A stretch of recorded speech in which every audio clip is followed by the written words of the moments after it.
Bonjour, je suis Tom Burguin, ostéopathe, et je vais vous apprendre quelques techniques utiles à pratiquer au bureau pour vous relâcher et pour vous détendre.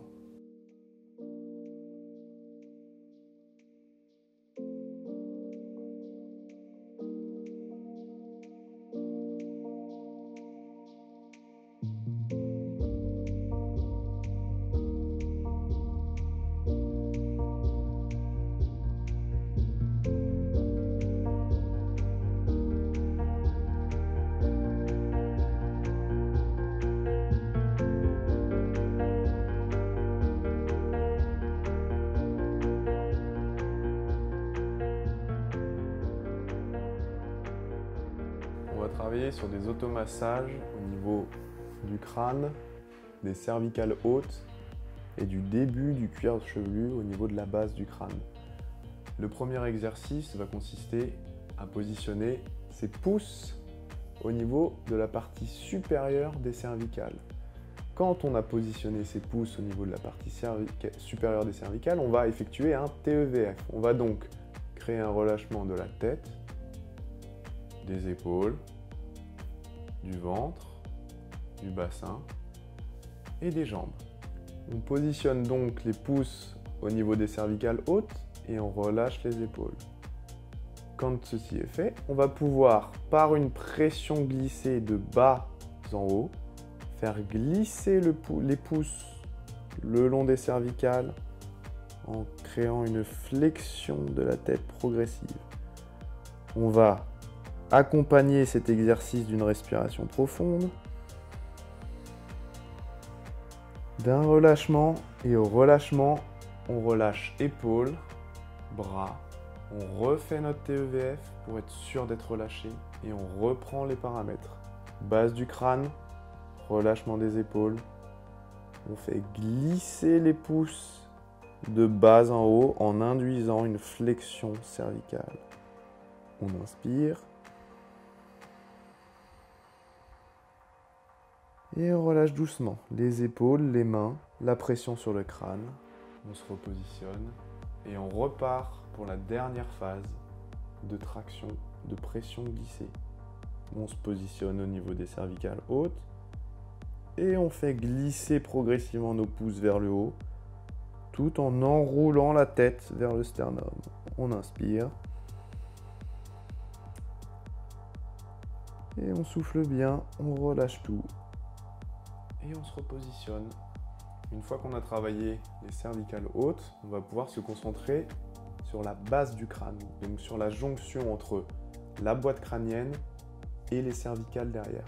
Comment est-ce qu'on fait pour trouver cette base du crâne? On va venir, comme l'exercice précédent, chercher ces deux bosses osseuses. Et quand on est dessus, on reste en appui. À partir du moment où on est en appui, on va faire un TEVF, donc un relâchement des épaules, des bras, du ventre et des fesses. On va inspirer.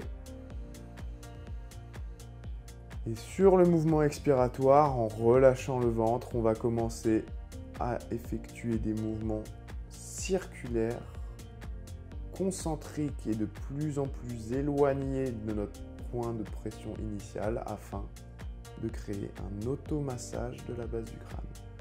On peut insister au niveau bien-être sur le cuir chevelu en venant positionner ses mains sur le sommet du crâne et en gardant les pouces sur la base du crâne et en effectuant de la même manière des mouvements circulaires sur la base du crâne. Le massage du cuir chevelu a un effet hyper relaxant pour toutes les structures environnantes au niveau du crâne.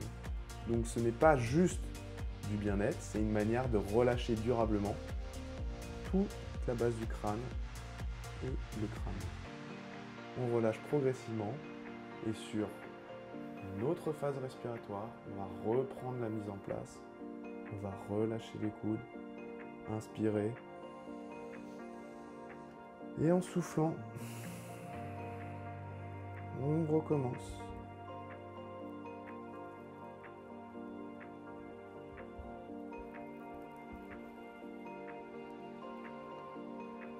On inspire, relâche les épaules, les coudes et on repart sur une phase de rotation et d'automassage du cuir chevelu.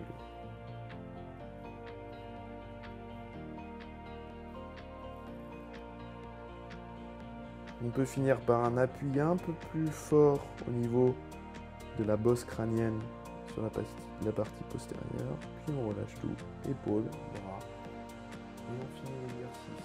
On vient de finir le cycle d'exercice d'automassage sur la base du crâne et du cuir chevelu. La sédentarité, c'est souvent des compressions au niveau de la base du crâne. Quand on travaille beaucoup, on le sait, on a mal au cervical, on a mal au crâne, ça peut entraîner des migraines. Ces exercices-là, en fait, ils vont avoir pour but de déconstruire la tension générale au niveau du haut du corps pour resensibiliser petit à petit la base du crâne, le cuir chevelu. Et par ce fait, redonner des meilleures sensations et du coup éviter les tensions et l'arrivée des tensions. Donc c'est un exercice à pratiquer en début de journée, au milieu de la journée ou en fin de journée, mais qui doit être fait dans un moment de calme pour pouvoir potentialiser l'ensemble des effets de chaque exercice. Merci et à bientôt.